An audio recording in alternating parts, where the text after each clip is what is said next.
Hello students, this video is for class 11 science. In this video I am going to continue with the botany chapter that I started with you people, that is classification of the living organisms.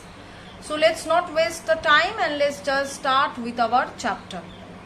So we will start with the topic of the intermediate position of virus between the living and non-living. So we will see how it is following in the intermediate characters. First of all, we will consider the living characters. Okay. So the first living character is that presence of DNA or RNA and protein. So DNA or RNA along with protein. This is the first. Second living character is that it can reproduce within the host cell, not outside. Reproduce within the host cell. Okay. Third one is that it exhibits mutability and it can infect other organisms. So mutability and can infect others. It shows mutability. Okay, and it can infect other living organisms. It infect others. Okay, so these are the characteristics, or you can say the living characteristics of the virus. Next we can move to the non-living characteristics. Now the non-living characteristics, the first non-living characters is that these virus can be converted to crystals. This does not happen with the living ones. Okay, it only happens with the non-living. Our cells cannot be converted to crystals, but virus molecules can be converted to crystals. And the second point is that no cell membrane or no covering is actually present.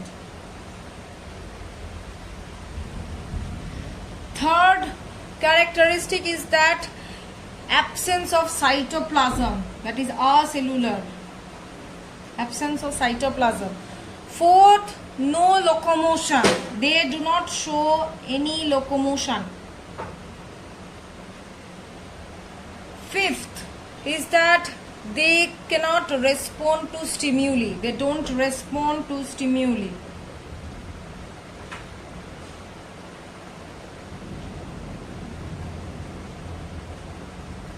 Okay. Fifth one is that no metabolic reactions takes place, and the last is that it remains inactive outside the host body. Do not show any kind of living characteristics outside the host body. So for these characters, it is an intermediate between the living and the non-living class. Okay. And another question is that why the virus is called acellular.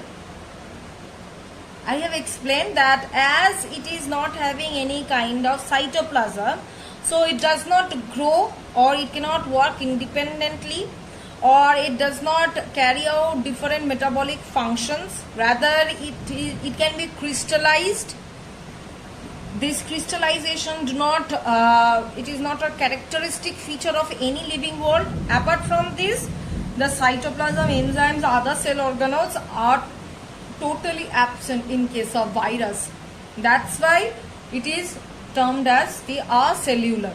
Clear? Next we'll move on to the topic of classification of virus. So virus is divided into two types. One is deoxyvirus. Another one is ribovirus.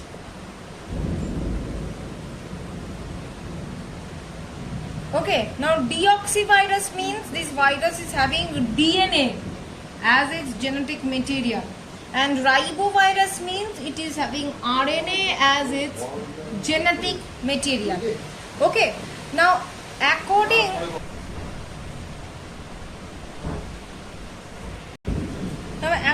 to the host where the virus is growing, now this according to the host, this virus again of three types. One is plant virus, another one is animal virus, The third one is bacterial virus. Okay, now plant virus, that means which causes the plant disease. Those are the plant viruses, and their main content or the nucleic content or the genetic material is RNA. Now the examples of plant virus are tobacco mosaic virus, bean mosaic virus. These are the examples. Okay, now coming to the animal virus, those are causing diseases in the animal body. Those are the animal virus. Their genetic material, it can be either DNA or RNA, any of them. Okay, and generally what are the examples? Smallpox virus, influenza virus, these are the examples. Bacterial virus, another name is bacteriophage. That means these are harmful to the bacteria. Okay, and they multiply within the body of the bacteria, like in order to destroy the bacteria. So these are the three types of virus. Apart from this, there is a difference between plant and animal virus in your book. You have to read the difference from the book. Next topic that we will go for is that structure of virus. Now, structure of virus, external structure and internal structure. At first, we'll go for the external structure. Externally, this virus can be spherical or rod shaped or can be of any shape. Okay, now if I'll go for the internal structure, then what we will see, virus is called virion, and each virus particle is termed as virion. Now this, if I'll see them under the microscope, we can see that it is made up of two parts. One is the inner core of nucleic acid, another one is the outer coat of protein. So one is the inner core, which is having nucleic acid, that is the DNA or RNA, and the another one is the outer coat.